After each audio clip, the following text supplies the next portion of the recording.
하나님의 말씀은 빌립보서 1장 6절입니다. 신약성경 318페이지입니다.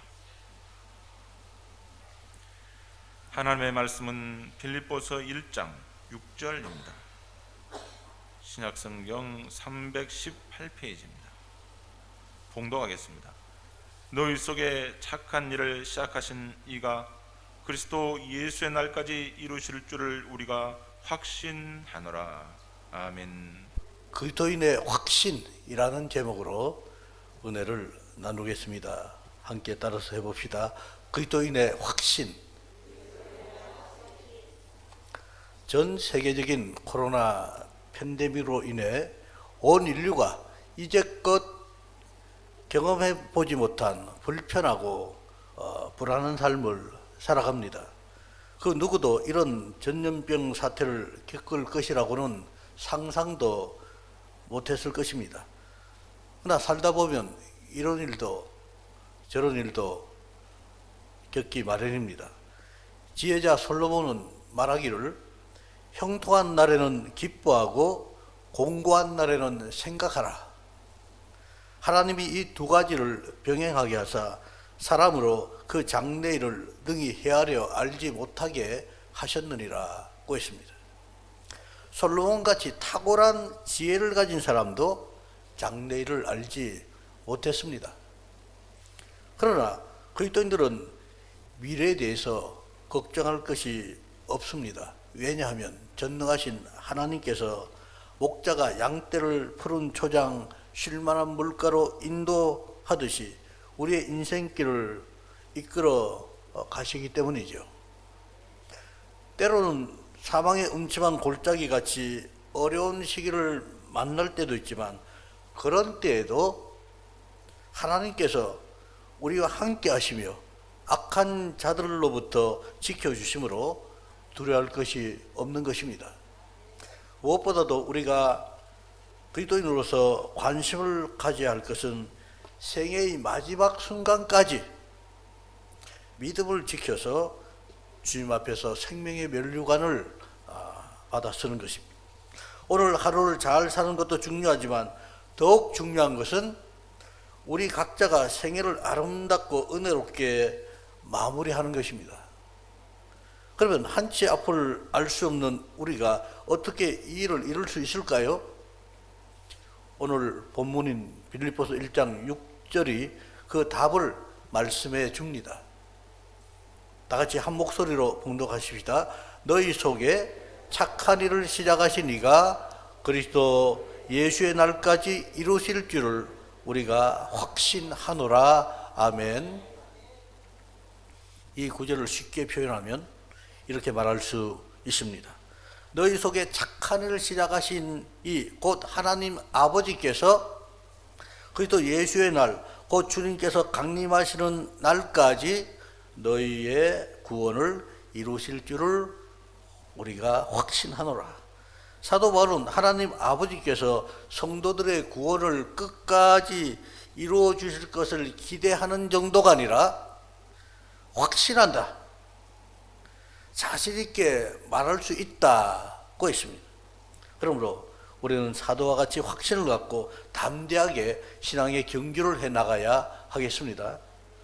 첫 번째로 하나님께서 우리 속에 시작하신 착한 일이 무엇일까요? 우리가 어떻게 사는 것이 잘 사는 것일까요? 우리는 어려서부터 부모님에게서 어떻게 살아야 하는지에 대해서 들어왔습니다. 학교에서도 선생님들로부터 귀에 못이 박이도록 들었습니다. 그래서 누구나 나름대로의 인생의 목표를 가지고 살아갑니다. 어떤 사람은 자꾸 소박한 목표를 세우는가 하면 또 어떤 사람은 거창한 목표를 세우기도 합니다. 인생의 목표를 세우는 것은 좋은 일입니다. 목표가 있어야 정신을 차리고 노력을 해서 무언가를 이루게 되지, 목표가 없으면 하루하루를 허송하게 됩니다. 전설적인 권투 선수였던 무하마드 알리는 말하기를 챔피언은 경기장에서 만들어지는 것이 아니다. 챔피언은 자신의 깊은 내면에 있는 소망, 꿈, 이상에 의해서 만들어진다라고 했습니다. 큰 업적을 이룬 사람들은 하나같이 뚜렷한 목표를 세우고 끈질기게 노력한 사람들입니다. 그러나 우리가 잊지 말 것은 이 땅에서 무엇을 이루는 것이 우리 인생의 궁극적인 목적은 아니라는 것입니다. 그렇다고 아무 목적도 없이 살라는 것이 아닙니다. 우리는 가정적으로나 또 자녀들 위해서나 또 직장이나 사업을 위해 많은 목표를 세우고 추진합니다. 이 시간 우리가 살펴보려는 것은 인생의 궁극적인 목적에 관한 것입니다. 무엇을 위해 살든지 그것은 각자가 자유롭게 선택할 수 있습니다. 그러나 한 가지 기억할 것은 일상의 목표를 이루기 위해 열심히 살아갈지라도 동시에 인생의 궁극적인 목표에 다다르기 위해서도 힘써야 한다는 것입니다. 왜냐하면 한번 이 땅에 태어난 사람은 누구든 한 사람도 예외 없이 하나님의 심판대에 서서 결산을 보게 될 것이기 때문입니다. 솔로몬은 말하기를 청년이여 내 어린 때를 즐거워하며 내 청년의 날을 마음에 기뻐하여 마음에 원하는 길과 내 눈이 보는 대로 조차 행하라. 그러나 하나님이 이 모든 일로 인해 너를 심판하실 줄 알라고 했습니다. 솔로몬은 일생 동안 수많은 사람이 칭송하는 위대한 업적을 많이 이루었습니다. 전도서 2장에서 그는 이렇게 수레했습니다. 나는 여러 가지 큰 일을 성취하였다. 궁전도 지어보고 여러 곳에 포도원도 만들어 보았다. 나는 정원과 과수원을 만들고 거기에 온갖 과일나무도 심어 보았다.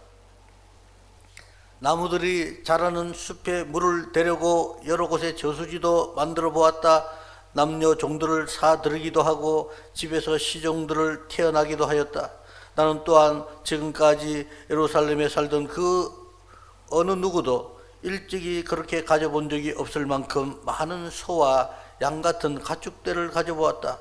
은과 금, 임금들이 가지고 있던 여러 나라의 보물도 모아보았으며 남녀 가수들도 거느려 보았고 남자들이 좋아하는 처첩도 많이 거느려 보았다.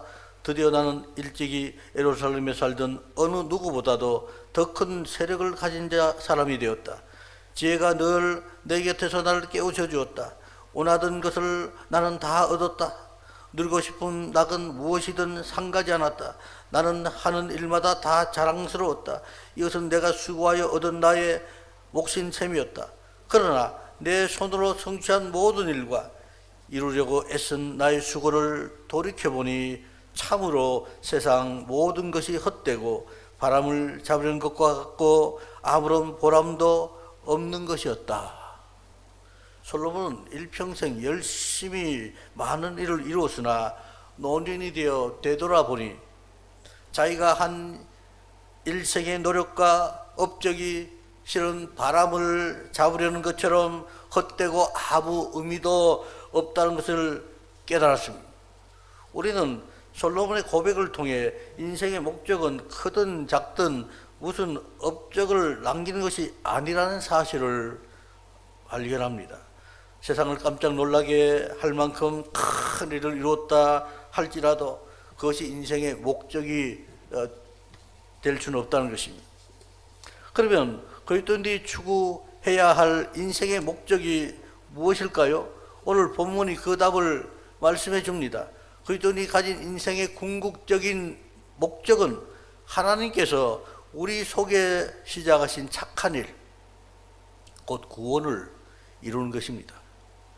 인간은 누구를 막론하고 구원이 필요한 존재입니다.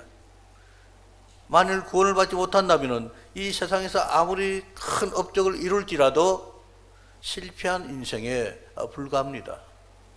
진실로 인생의 가장 중요한 목표는 구원을 얻는 것입니다. 사회에서 출세하고 성공했을지라도 재벌이 되고 대통령이 되었을지라도 그 영혼이 구원받지 못했다면 실패한 인생에 불과한 것입니다.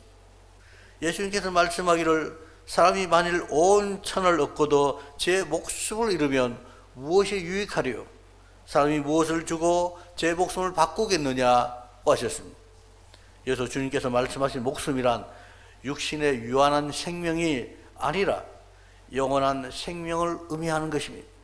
다시 말하면 영생을 얻지 못한다면 온 천하를 얻을지라도 무슨 유익이 있느냐는 것입니다. 하나님께서는 영원한 멸망에 떨어질 인생들을 구원하시는 것을 가장 시급한 일로 여기십니다. 이를 위해서 하나님께서는 독생자 예수 그리스도를 이 세상에 보내셨으며 십자가에 못 박혀 대속의 죽음을 당케 하셨고 장사된 지 3일 만에 살리셨습니다. 얼마나 우리 인생들의 구원을 중하게 여기셨으면 독생자를 이 세상에 보내셨으며 십자가에 달려 죽도록 내어주셨을까요? 우리는 이러한 희생을 통해서 하나님께서 인생들의 구원을 얼마나 원하셨는지 알 수 있는 것입니다. 따라서 하나님께서 우리 속에 시작하신 착한 일은 구원을 의미하는 것입니다. 그러므로 성도님께서는 한 분도 낙오됨이 없이 끝까지 예수 그리스도를 믿고 따르시기 바랍니다. 성도님들 속에 착한 일을 시작하신 하나님 아버지께서 궁극적인 구원에 이르게 해 주실 것입니다. 두 번째로 우리가 끝까지 믿음을 지켜나갈 수 있는 근거가 무엇일까요? 성경은 누구든지 주의 이름을 부르는 자는 구원을 얻으리라고 했습니다. 이런 입으로 주여 주여 부르기만 하면 구원을 얻는다, 그런 의미가 아니죠. 주의 이름을 부르는 자는 주 예수 그리스도를 믿고 따르는 자를 말하는 것입니다. 궁극적인 구원은 한때 주님을 믿은 것으로 받을 수 없으며 이 세상을 하직하는 순간까지 변함없이 주님을 믿는 사람이라야 받습니다. 우리의 믿음은 과거형이 아니라 현재형이 되어야 합니다. 계시록 2장을 보면 예수님께서 두 아들이라 교회에게 이르시기를 다만 너에게 있는 것을 내가 올 때까지 굳게 잡으라. 이기는 자와 끝까지 내 일을 지키는 그에게 만국을 다스리는 권세를 주리니 그가 철장을 가지고 죄를 다스려 질그릇 깨뜨리는 것 같이 하리라. 나도 내 아버지께 받은 것이 그러하니라 하셨습니다. 이 말씀과 같이 우리는 주님께서 다시 강림하실 때까지 변함없이 믿음을 지켜야 하는 것입니다. 주님께서는 서머나 교회에게 이르시기를 내가 죽도록 충성하라. 그리하면 내가 생명의 면류관을 내게 주리라고 하셨습니다. 죽기까지, 우리가 숨을 거둔 그 순간까지 주님을 믿는 성도라야 구원을 받는다는 거예요. 이렇게 볼 때 끝까지 변치 아니하고 주님을 믿고 따르는 것이 얼마나 소중한지 알 수 있을 것입니다. 그렇다면 지금은 아무 핍박도 없어서 믿음을 지켜나갈 수 있지만은 세상이 바뀌어서 예수 믿는 사람들을 체포해서 옥에 가두고 죽인다면 그때도 변함없이 믿음을 지켜나갈 수 있을까요? 예수님을 믿는다고 사회에서 매장당하고 경제적인 손실을 감수해야 하는 그런 때를 만날지라도 변치 않고 믿음을 지킬 수 있을까요? 결론부터 말씀하면 그리스도인들은 끝까지 믿음을 지켜나갈 수 있습니다. 그러나 그 근거가 우리 각자에게 있는 것이 아니라 하나님께 있습니다. 너희 속에 착한 일을 시작하신 이가 그리스도 예수의 날까지 이루실 줄을 우리가 확신하노라 하신 대로 하나님 아버지께서 우리의 구원을 이루어 주실 것이기 때문입니다. 마틴 루터가 종교개혁을 일으킨 것은 로마 가톨릭과 교황을 상대로 선전포고를 한 것과 같습니다. 한갓 개인에 불과한 루터가 막강한 권력을 가진 로마 가톨릭과 교황을 상대로 싸우는 것이 얼마나 두려웠을까요?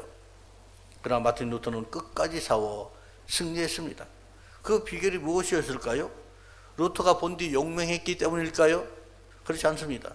그 비결은 그가 작사 작곡한 내주는 강한 성이요 라는 찬송에 잘 드러나 있습니다. 내주는 강한 성이요 방패와 병기 되시니 큰 환난에서 우리를 구하여 내시리로다. 함께 봅시다. 앳원수 마귀는 이때도 힘을 써 모략과 권세로 무기를 삼으니 천하에 누가 당하랴. 내 힘만 의지할 때는 패할 수밖에 없도다. 힘 있는 장수 나와서 날 대신하여 싸우네. 이 장수 누군가? 주 예수 그리스도 만군의 주로다. 당할 자 누구랴? 반드시 이기리로다. 아멘. 루터에게 승리를 주신 분은 우리 주 예수 그리스도이셨습니다. 에베소서 6장 12절에 이르기를 우리의 씨름은 혈과 육에 대한 것이 아니요 정사와 권세와 이 어둠의 세상 주관자들과 하늘에 있는 악의 영들에게 대함이라 보십니다. 성도들이 당면한 영적 싸움은 완력으로 싸우는 것이 아니라 또 총이나 칼이나 미사일로 싸우는 것이 아닙니다. 우리의 지혜로 싸울 수도 없습니다. 마귀의 세력, 흑암의 세력은 너무나 막강해서 우리의 지혜나 힘으로는 상대할 수가 없는 것입니다. 그러나 성도들은 두려워할 것이 없으니 그것은 우리의 대장이신 주 예수 그리스도께서 친히 마귀의 세력을 물리쳐 주시기 때문입니다. 우리가 할 일은 주님의 인도하심을 따라서 순종하기만 하면 되는 것입니다. 계속 14장 4절 보면 구원받은 14만 4천 명이 나오는데 어린 양이 어디로 인도하든지 따라가는 자들이라고 했습니다. 어린 양 예수 그리스도께서 인도하신 대로 따라가기만 하면은 마귀를 이기고 모든 시험을 물리치고 영원한 천국에 들어갈 수 있는 것입니다. 우리가 할 일은 오직 주님을 믿고 따르는 것입니다. 예수님께서 말씀하시기를 내 양은 내 음성을 들으며 나는 그들을 알며 그들은 나를 따르느니라. 내가 그들에게 영생을 주노니 영원히 멸망치 아니할 것이요 또 그들을 내 손에서 빼앗을 자가 없느니라. 그들 주신 내 아버지는 만물보다 크심에 아무도 아버지 손에서 빼앗을 수 없느니라 하셨습니다. 예수님의 음성을 듣지 않고 물러가는 것은 주님의 양이 아니기 때문이죠. 그러나 주님의 음성을 듣고 순종하는 성도들에게는 확실한 보장이 약속되어 있는 것입니다. 믿으시면 아멘 하십시다. 로마서 8장 31절 이하에 이같이 말씀합니다. 그런즉 일에 대하여 우리가 무슨 말 하리요? 만일 하나님이 우리를 위하시면 누가 우리를 대적하리요? 자기 아들을 아끼지 아니하시고 우리 모든 사람을 위하여 내어주시니까 어찌 그 아들과 함께 모든 것을 우리에게 은사로 주지 아니하시겠느냐? 누가 능히 하나님의 택하신 자들 송사하리요? 의롭다 하시는 하나님이시니 누가 정죄하리요? 죽으실 뿐 아니라 다시 살아나신 이는 그리스도 예수시니 그는 하나님 우편에 계신 자요 우리를 위하여 강구하시는 자신이라. 누가 우리를 그리스도의 사랑에서 끊으리요?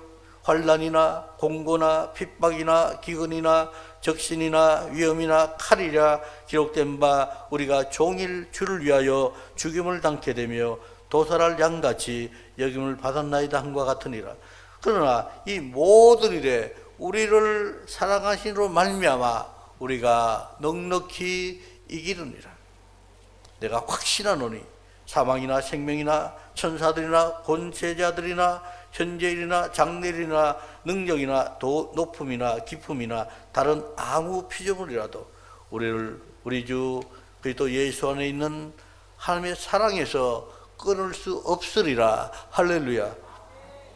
우리가 어떤 핍박이나 시험 앞에서도 끝까지 믿음을 지켜나갈 수 있는 근거, 그것은 우리 의지가 그만큼 강하기 때문이 아니라 하나님께서 은혜로 붙들어 주시기 때문입니다.